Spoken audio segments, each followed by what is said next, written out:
নমস্কার। বিয়ে বাড়িতে খেয়েছেন, কিন্তু বাড়িতেও খুব সহজভাবে এই ঝুরি আলু ভাজা বানানো যায়। চলুন তাহলে রেসিপিটা দেখে নেওয়া যাক। প্রথমে আলুর খোসাগুলো খুব ভালো করে ছাড়িয়ে নিন। আমি ছুরি দিয়ে ছাড়িয়ে দেখালাম, আপনারা চাইলে বটি দিয়েও ছাড়িয়ে নিতে পারেন।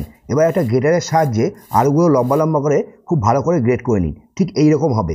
এবার একটা বাটির মধ্যে জল দিয়ে আলুগুলো রেখে দিন, যাতে আলুগুলো কালো না হয়ে যায়। এবার আলুটা আরেকবার পরিষ্কার জলে ভালো করে ধুয়ে নিয়ে হাত দিয়ে ভালো করে চেপে পুরো জলটা বার করে দিয়ে একটা প্লেটে তুলে নিন। এবার একটা পরিষ্কার কাপড় নিয়ে গ্রেট করা আলুটা ওর মধ্যে খুব ভালো করে ছড়িয়ে দিন। আমি রোদে দিয়েছি, যদি আপনাদের বাড়িতে রোদ না থাকে তারা পাখার তলাও দিতে পারেন। এবার আর একটা পরিষ্কার কাপড় নিয়ে ওর মধ্যে দিয়ে খুব ভালো করে চেপে চেপে দিন, যাতে আলুর মধ্যে যে এক্সট্রা জলটা আছে তা কাপড়ের মধ্যে শুষে নেয়। এবার কাপড়টা সরিয়ে নিয়ে আর একটু কিছুক্ষণ রেখে দিন, আলু থেকে সম্পূর্ণ জলটা যাতে শুকিয়ে যায়।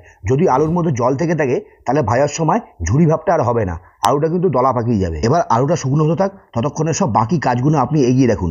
এক বাটি কাঁচা বাদাম নিয়ে গরম তেলে লাল লাল করে ভেজে একটা বাটিতে তুলে রাখুন। এইভাবেই সব বাদামগুলো ভেজে নিন। আমি এখানে 100 গ্রাম বাদাম ইউজ করছি।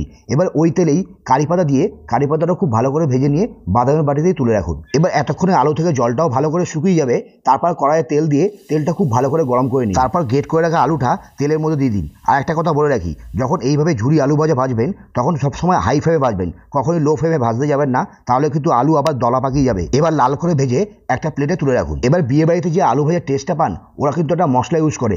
1 চামচ গোলমরিচ, 1 চামচ চাট মশলা, 1 চামচ বিট লবণ, অল্প একটু লঙ্কার গুঁড়ো দিয়ে মশলাটা খুব ভালো করে মিশিয়ে নিন। এবার ভেজে রাখা আলুর মধ্যে এই মশলাটা উপর দিয়ে ছড়িয়ে দিন। তারপর কারি পাতা উপর দিয়ে ছড়িয়ে দিন। তারপর একইভাবে বাদাম ভাজাটাও উপর দিয়ে ছড়িয়ে দিন। এবার আলতো হাতে মশলা খুব ভালো করে মাখিয়ে নিন। তারপর দুটো শুকনো লঙ্কা ভাজা উপর দিয়ে দিন। ব্যাস রেডি হয়ে গেল।